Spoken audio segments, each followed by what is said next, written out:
So thank you for doing this little interview. My pleasure. Yeah, could you tell me your name and introduce your company? Sure. My name is Marty Roberts. I'm one of the co-founders of Totemo, boing, which is a company that focuses on the promotion of street art. So we work with street artists from all over the world, creating digital assets like NFTs, as well as streetwear like wink, this sort of stuff. Very nice. Yeah. And we're working with artists and collectors all around the world. It's really, really fun. Very cool. How did you guys get started doing this? Actually, what happened, this was during COVID. Right before COVID, I had sold my prior startup, which was a medical startup. So I was kind of thinking about what to do next. And while my kids had to be homeschooled, right, during COVID, and you have kids, right? Yes, I understand. You know how difficult yeah. that was. At the time, my son was like 5, so like imagine or 6, imagine like a 6-year-old in front of a computer all day. It was really a nightmare. So I told my wife I'd teach my daughter and my son some stuff for homeschooling. So like I have a music studio, so I taught them like music and the history of punk rock. And then for PE, I bought them skateboards and started skating with them. And then we're listening to punk rock skateboarding. So basically I was 12 years old again. And then I started pointing out graffiti on the street. And it hit me like this is a blue ocean area. Like a marketplace where it can't be collected. It's temporary. So, but people would love it. Because if you think about all of the major like artists today, Banksy, Basquiat, Keith Haring, I mean, all of them were graffiti artists. Yeah, that's right. Yeah. So if you can capture the artworks of these really talented people early on and find a way to help monetize it for them, I thought that would be a fun business, and it is. Wow. And did you know about blockchain and like Web3 NFTs before this, or was it kind of in the process of finding a product that? It was through the process. Okay. So I already had in my mind, like, how could I try to help these artists monetize their work? And one of my venture capitalists, who I've worked with in prior startups, he introduced me to, I think it was So Rare, the trading card company, and I was like, boom, NFTs, cool. This is how we can do it. Now, NFT market's been a bit bumpy, so we've really focused also on trying to help the artists through merchandising. Yeah, could you, like, how do you find the artists, or do they find you? And then what are the steps from that to, I guess, releasing either merchandise or an NFT? Yeah, so it's a good question. We started by really getting to know local artists in Tokyo. Oh, wow. So there was a lot of jumping over fences and being lookouts to make sure that the cops weren't coming, to like gain trust with some of the local artists. Very cool. And then those artists kind of introduced us to new artists, because the artists from around the world, they're all connected. So when people come to Tokyo, like the Japanese artists will help like the American artists or the German artists or whoever get walls and get paint and all of that, and vice versa. Invaluable for Japanese. Exactly. And like the artists, like 90% of them are skateboarders, right? So they all know each other through the skate community. Common language. Exactly. Exactly. So once we found one, we would find more and more. Our head curator, Elena, really puts a lot of time in and figuring out, is this person a good match, and working with them to actually produce the merchandise. So they'll send us their files, digital files, etc. We'll work together with them. More recently, the artists have started collaborating with each other, so we're actually doing collab pieces, which otherwise would never be created, right? So we might have like an American artist and a Japanese artist working together, or a German artist and an Australian artist working together. So it's kind of cool. Very cool. What would you say have been the biggest challenges doing this whole, like this, because you had a startup in like a very traditional business, you said, right? Medical. Yeah. And then into this seems like a completely different shift. But anyway, what have been the challenges for this new endeavor? Well, the NFT market is rocky. Yeah. So we're still working all together to build up the digital art side of that. Also, my personal challenge is, my background was always B2B. Okay. So doing a B2C company, it's been a little bit more challenging, and trying to figure out, like, how to game social media algorithms and stuff. Yes, but I mean, I've got a course. fantastic team with my co-founders Elena and Minami. So they're much younger than me, Yeah. so they can do it much better than me. So I'm curious, what are the biggest differences in your experience between like B2B and B2C? Obviously the social component. Anything else? Yeah, it's mainly the marketing funnel, Yeah. right? That's Okay. a little bit different. You have to cast a much wider net for B2C. But the thing is when we've gotten initial clients, like, or customers, I guess I should say in B2C, Both work. our customers are really, really loyal. They really seem to love us. Oh, cool. I've had people send me like signed drumsticks by one of my favorite drummers and stuff my as God. a present back That's for amazing. like our good customer service and stuff. So that's kind of, it's great, the loyalty. In fact, I was just in the US a few weeks ago, and one of our customers, she took me around and introduced me to all of the galleries and all of the streetwear shops in Chicago so that Oh, we wow. could Very cool. launch in Chicago in the coming months. So, That's so cool. pretty cool. Yeah. All right. So you're Tokyo-based, I take it, or Yep. Japan-based? Tokyo. Could you talk to me a little bit about maybe any similarities or differences between, let's say, Japanese customers or like people that you experience in the Japanese side versus like in the West, in America? Our customer base is about 40% Japan, which kind of makes sense because we're here, so Yeah. everyone knows about us, and we do live events, and therefore people know about our brand and our company. About 40% the US, which is kind of a surprise because we don't really have much of Right. a presence there, and 20% the rest of the world.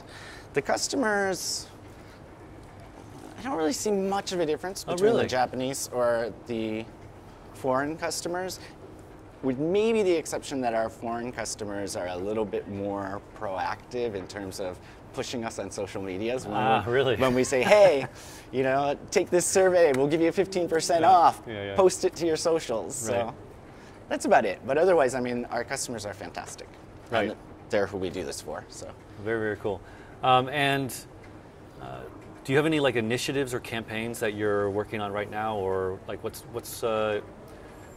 kind of things are you working on right now, developing this company and the brand? Well, right now, this week, we're dropping a lot of new merchandise and NFT from a fantastic artist called Mad Blast Hero. So we're working very much with him. He just did a live painting in real life. That's right. For Was that us, yesterday? just the right? other.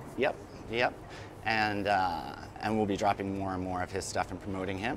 So it's sort of week by week. We just keep trying to push new artists and build the community, because community is the real important thing. Because once like a customer finds one artist they like, what we're finding is that then they're going through our website and they're like, oh, her Yeah. stuff is cool Yeah, too, yeah. and his stuff is cool. And then it's kind of great because then the customers and the collectors are growing their knowledge of what's cool. And what Yeah. they like. Right, cool. All right, last question. So you do merchandising a lot, and you do like NFT mints a lot. How does that, in terms of what works from a business standpoint, is it like 50-50, or is one more important than the other? I mean, I know the NFT market obviously is a little cool right now. Yeah, they're both important. The digital art is more expensive, so the amount of collectors are a little bit smaller. Yeah. So those people we target and we work with, and we keep showing them cool stuff.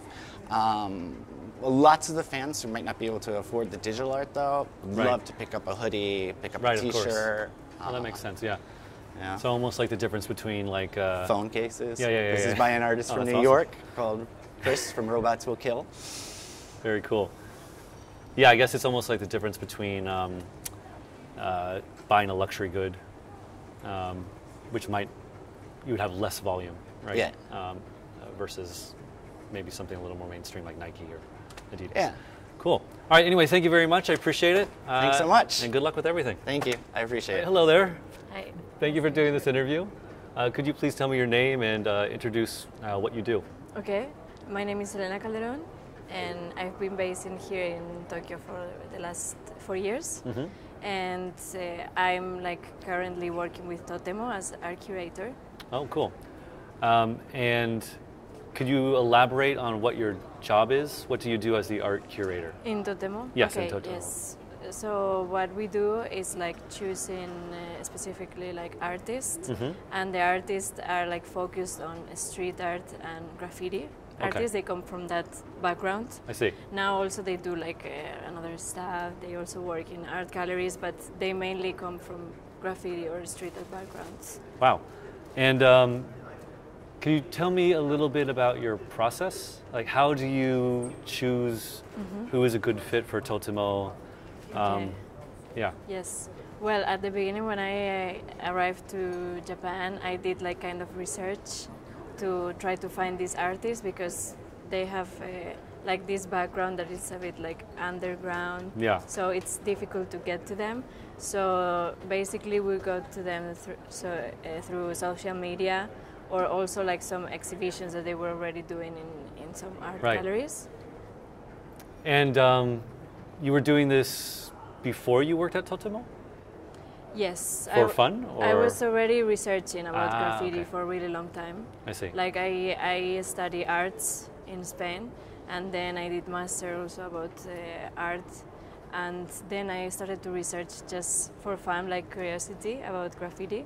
Right. And I was moving around different cities in Europe to find out about Oh, wow, very cool. graffiti artists. Cool. All right, so how did you get in contact with Totemo? How did that begin? How did that relationship start? Well, the thing is that I've been always posting graffiti stuff in my Instagram Yeah. profile. So that's how I found Marty, Uh-huh. and because he wanted to find something related with graffiti and street art. So I think it was like perfect Yeah. match. And he introduced me the idea of the NFTs because I wasn't like really familiar with it. Right. And then I thought it was like great idea to combine the street art and the digital art. Basically because I did research about conservation and restoration, and I thought it was the perfect way to preserve and to document this ephemeral art. Of course, right. I know that in a lot of traditional art communities, NFTs are kind of frowned upon. A lot of people don't like them. Do you have experience with that? Any pushback from like artists? Yes, I mean, yeah, because mostly they do more like, how you call it, arts, like kind of fine arts. Fine arts, okay. And from graffiti also, that it's like really like manual style. So they are not really into digital art.